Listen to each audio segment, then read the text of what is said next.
Shalom, shalom, bien-aimés dans le Seigneur. Nous bénissons le Seigneur pour votre vie. Je suis votre bien-aimé Timothée du groupe Jésus, la parole vivante. Grande est ma joie de pouvoir faire cette nouvelle vidéo, cette vidéo qui va édifier un enfant de Dieu, cette vidéo qui va édifier une enfant de Dieu. Bien-aimés, par la grâce de Dieu, nous voici avec une nouvelle vidéo. Nous voudrons parler autour d'un sujet très important. Aujourd'hui, nous allons parler de l'évangile. Nous allons voir ce que c'est que l'évangile et les avantages de l'évangile. Par définition, bien aimé, l'évangile, c'est la bonne nouvelle. Et l'évangile, elle centre sur la personne de Jésus. Et nous allons très rapidement lire dans le livre de Ésaïe, chapitre 61, à partir du verset 1. La Bible déclare, « L'Esprit du Seigneur, l'Éternel, est sur moi, car l'Éternel m'a oint pour porter une bonne nouvelle aux malheureux. Il m'a envoyé pour guérir ceux qui ont le cœur brisé, pour proclamer aux captifs la liberté et aux prisonniers la délivrance. » Gloire à Dieu, que le Seigneur soit béni. Voilà, dans ce passage, nous voyons la mission première du Seigneur Jésus, cette prophétie du prophète Ésaïe qui devait être accomplie par le Seigneur Jésus-Christ. Dans ce passage, il est dit que l'Esprit du Seigneur, l'Esprit de l'Éternel, le Père a mis son esprit dans le Fils Jésus et la mission était pour proclamer une bonne nouvelle. Voilà. Proclamer, c'est là où nous venons sur notre thème qui est l'évangile. L'évangile, le Seigneur vient proclamer. Il vient proclamer une bonne nouvelle. Et la nouvelle est proclamée à toutes ces personnes qui sont malheureuses, à toutes ces personnes qui ont des blessures dans le cœur, à toutes ces personnes qui sont captives, à toutes ces personnes qui sont prisonniers, à toutes ces personnes qui ont besoin de la délivrance. Je ne sais pas, bien aimé, quel est le problème par lequel tu passes. Je ne sais pas, bien aimé, quelles sont les difficultés auxquelles tu fais face.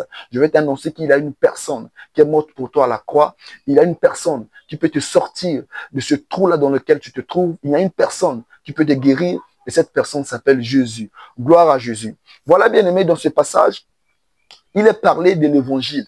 Nous voyons ici, bien aimé, que l'Éternel a parlé qu'il a été oint. Le Seigneur Jésus a parlé qu'il a été oint. L'onction était sur lui et il avait une mission. Il a été mandaté pour annoncer l'évangile. N'oublions pas, bien aimé, que l'évangile, étant le Seigneur Jésus, l'évangile fait référence à la parole aussi, bien aimé. Parce que dans le livre de Jean, chapitre 1, au verset 1, il est dit qu'au commencement était la parole était avec Dieu et la parole était Dieu. Et nous savons, bien aimé, que la parole, c'est le Seigneur Jésus. Donc la venue ou la réception du Seigneur Jésus dans le cœur d'une personne, c'est une source de délivrance, c'est une source de liberté, c'est une source de restauration, bien aimé. Et dans ce passage de Ésaïe 61, à partir du verset premier où nous avons lu, nous voyons une chose de très importante, bien aimé. Il a dit ici que l'Éternel m'a oint pour apporter une bonne nouvelle aux malheureux. Donc par là, nous pouvons déjà comprendre que l'évangile vient pour relever les malheureux. L'évangile vient pour restaurer, pour relever le malheureux. Nous pouvons le voir dans le livre de Psaume 130. Psaume 130, à partir du premier verset, la Bible déclare, « Du fond de l'abîme, je t'invoque, ô Éternel. Seigneur, écoute ma voix, que tes oreilles soient attentives à la voix de mes supplications. Si tu gardais le souvenir des iniquités, Éternel Seigneur, qui pourrait subsister? Mais le pardon est auprès de toi, afin qu'on te craigne. » Voilà, bien aimé, nous voyons le psalmiste qui est dans une difficulté. Le psalmiste qui se retrouve dans l'abîme. Et l'abîme ici, c'est tout simplement l'image des difficultés. L'abîme, c'est tout simplement l'image de la souffrance dans la vie d'une personne. L'abîme ici, c'est tout simplement l'image de la maladie. L'abîme représente toutes les situations difficiles auxquelles nous pouvons faire face. Et nous voyons le psalmiste dans l'abîme dans laquelle il était. Il ne s'est pas, il n'a pas accepté cette situation. Il ne s'est pas dit, ok, je suis dans cette situation, je vais rester dans cette situation. Et dans cette difficulté auquel le psalmiste s'était retrouvé, le psalmiste s'est fait une décision. Il a pris une décision, celle d'invoquer l'Éternel. Je veux t'annoncer, mon bien-aimé, ma bien-aimée, quand il arrive de passer par des situations difficiles, la seule personne à qui tu peux tourner tes regards, c'est le Seigneur Jésus, parce qu'il est venu pour proclamer une bonne nouvelle aux malheureux. Il est venu pour proclamer une bonne nouvelle à toutes ces personnes qui sont dans des situations difficiles. L'évangile est venu pour que tous, nous puissions être délivrés de la prison dans les prisons dans lesquelles nous pouvons nous retrouver, de la captivité dans laquelle nous pouvons nous retrouver, dans des choses qui sont au-delà de nos forces. Et le Seigneur, il est venu pour que nous soyons délivrés. Il est venu pour que nous puissions sortir d'une situation assez difficile. Bien aimé, ici, quand nous parlons que l'Éternel, le Seigneur a été oint pour proclamer une bonne nouvelle aux malheureux, nous pouvons nous poser la question, c'est qui un malheureux à l'image de la parole de Dieu? Voilà, bien aimé, nous allons prendre un passage très important pour essayer de comprendre les différents types de malheureux dans la Bible. Pour ce faire, nous allons prendre le Psaume 128 à partir du premier verset. La Bible déclare: heureux tout homme qui craint l'Éternel, qui marche dans ses voies. Voilà, dans ce passage bien aimé de Psaume 128 à partir du premier verset, nous voyons la Bible parle d'une personne qui est heureuse. On parle de la joie, on parle de cette personne qui est censée être qualifiée d'une personne heureuse. On dit heureux tout homme qui craint l'Éternel. Donc par là, nous pouvons déjà comprendre que le bonheur est pour toutes les personnes qui marchent selon la parole de Dieu. Le bonheur est pour toutes les personnes qui marchent selon que l'Éternel a voulu. Le bonheur est pour toutes les personnes qui craignent l'Éternel. Et à l'opposé de cela, nous pouvons déjà réaliser que si une personne heureuse, c'est cette personne qui craint l'Éternel, de ce fait, une personne malheureuse est cette personne qui ne craint pas l'Éternel. C'est une personne qui a péché. C'est une personne qui se retrouve dans un état de difficulté liées au péché. Dans une personne qui se retrouve dans un état où elles se sont perdues. Elles se sont loin du Seigneur. Voilà pourquoi le psalmiste dit, du fond de l'abîme, je t'invoque, ô Éternel. Seigneur, écoute ma voix, que tes oreilles soient attentives à la voix de mes supplications. Le psalmiste passe par supplier l'Éternel.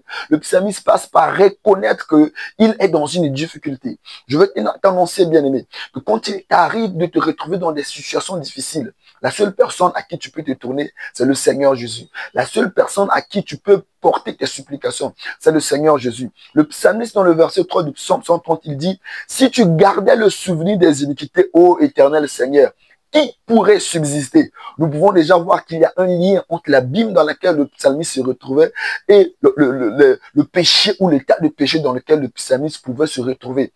Nous pouvons voir, bien aimé, même avec le roi David. Même avec le roi David.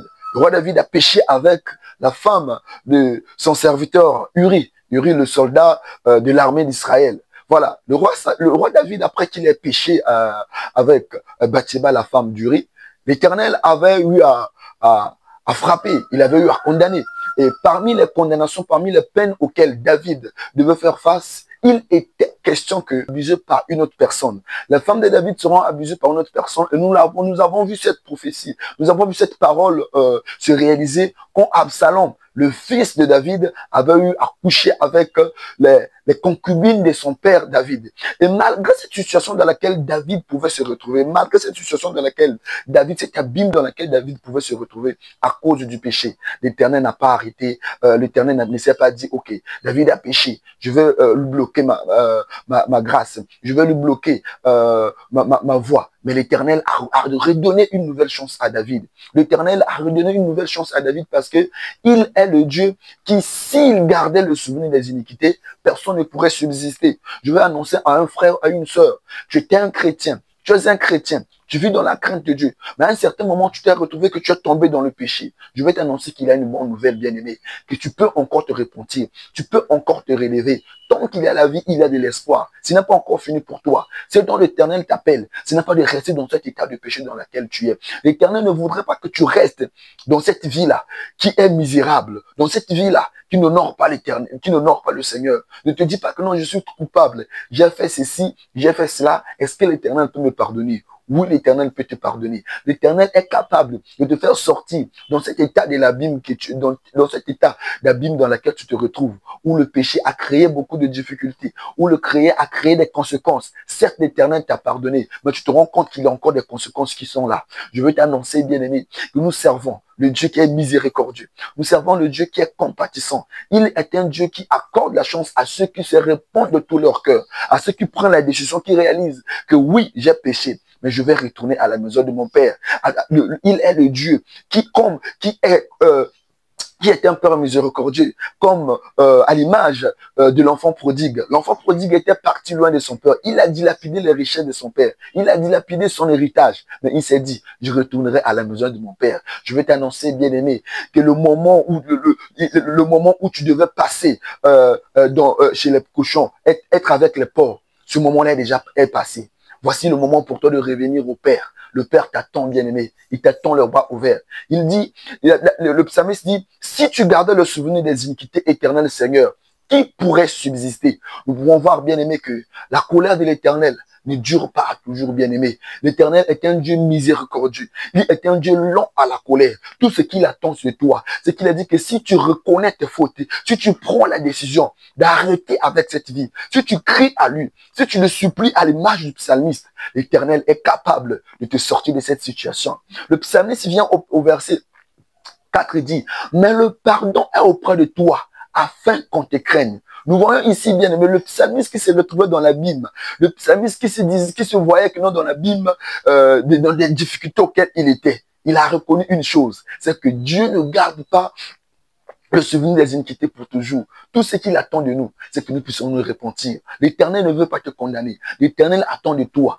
c'est que tu viennes à lui, c'est que tu lui donnes ton cœur, c'est que tu lui ouvres ton cœur, que tu reconnaisses, Père, j'ai péché, je reconnais avoir péché. Seigneur, fais-moi grâce. Seigneur, fais-moi miséricorde. Je veux t'annoncer, bien-aimé, que si tu invoques l'Éternel, si tu lui cries, l'Éternel est capable de te sortir de cette vie misérable. L'Éternel est capable de te sortir dans ce malheur dans lequel tu te retrouves. Quelles sont les choses que le péché a créées dans ta vie? Quelles sont les choses qui ont fait à ce que tu puisses t'éloigner du Seigneur? Je vais te dire, bien-aimé, que Jésus est mort pour toi. Le sang de l'agneau crie toujours. Le sang de l'agneau est disponible pour te laver. Le sang de l'agneau est disponible pour te purifier. Si aujourd'hui, si aujourd'hui, tu prends la décision de venir au Seigneur, le Seigneur fera quelque chose. Le Seigneur, il te pardonnera. Le Seigneur, il te pardonnera. Mais tout ce qu'il attend de toi, c'est que tu prennes la décision, bien-aimé, d'être avec lui une fois pour toutes, de lui donner ton cœur sincèrement. Le Seigneur est celui qui écoute des prières faites avec sincérité. Alors, bien-aimé, dans la difficulté dans laquelle tu te retrouves, dans les souffrances dans lesquelles tu te retrouves, je veux te dire une chose. Je veux t'annoncer une bonne nouvelle. Jésus est venu pour que tous les malheureux, tous ceux qui se retrouvent dans le malheur, que ceux-là puissent retrouver la joie, que tous ceux-là puissent être dans le bonheur, pour que tous ceux-là puissent être dans la joie, selon que Dieu l'a planifié. Le psalmiste continue à dire, toujours dans le psaume 130, il dit ceci, à partir du verset 5, j'espère en l'Éternel, mon âme espère et j'attends sa promesse. Nous voyons bien aimé que dès le début là-bas, le psalmiste a commencé avec l'abîme, il a parlé de l'abîme, il a parlé du péché, mais plus tard, il vient dire que le pardon est auprès de Dieu, afin qu'on le craigne. Gloire à Jésus. Jésus est celui qui pardonne. Quand il pardonne, et enfin, il restaure. Je vais t'annoncer, bien-aimé, voici ton temps de restauration. Jésus, sa lumière vient pour te restaurer, bien-aimé. Sa puissance vient pour te restaurer. Sa lumière vient pour te restaurer, bien-aimé. Tu as longtemps vécu dans cette vie misérable. Tu as longtemps vécu dans cette vie qui n'honore pas l'Éternel. Tu as longtemps vécu loin de l'Éternel. Tu as longtemps vécu dans la culpabilité. Je vais te dire une chose, Jésus-Christ est prêt à te pardonner. Il ne va pas seulement s'arrêter à te pardonner, il vient aussi, bien-aimé, il vient te restaurer. Il vient te restaurer parce qu'il a une promesse pour toi. Il dit dans Jérémie, je connais les projets que j'ai formés sur vous, projets de bonheur et non de malheur, afin de vous donner de l'avenir et de l'espérance. Il y a de l'avenir en Jésus, il y a de l'espérance en Jésus. Tout ce dont Jésus demande de toi, c'est que tu puisses reconnaître, c'est que tu te répands de tout ton cœur, c'est que tu lui donnes ta vie, bien-aimé, c'est que tu acceptes et que tu réalises que dans l'abîme dans laquelle tu te trouves, personne ne peut te sauver. Malheur à quiconque se confie en homme, mais béni soit celui qui met sa confiance en l'Éternel. L'Éternel, il vient pour délivrer. L'Éternel, il vient pour restaurer. L'Évangile, le Seigneur Jésus est venu pour que tous les malheureux, tous ceux qui se retrouvent dans le malheur, qu'ils puissent retrouver la joie, bien-aimée. Tous ceux qui se retrouvent dans les difficultés, pour que ceux-là, ils puissent retrouver la joie, bien-aimée. Pour David, David pouvait se dire que pour moi c'est fini. J'ai péché avec la femme de Bathsheba. J'ai péché avec la femme de j'ai péché avec Bathsheba, pardon. J'ai péché avec la femme d'Uri. J'ai péché. L'Éternel ne peut plus faire quoi que ce soit. Mais nous voyons David dans le psaume 51, il reconnaît ses fautes. Il reconnaît avoir péché. Il demande pardon au Seigneur et le Seigneur le pardonne. Je vais te dire, bien aimé, si tu reconnais tes fautes, tu reconnais tes péchés, tu prends la décision de ne plus retourner. Tu prends la ferme décision de ne plus retourner. Tu supplies l'Éternel de te changer. Il peut te changer, bien-aimé. Il peut te délivrer, bien-aimé. Le psalmiste continue à dire, mon âme compte sur le Seigneur, plus que les gardes ne comptent sur le matin.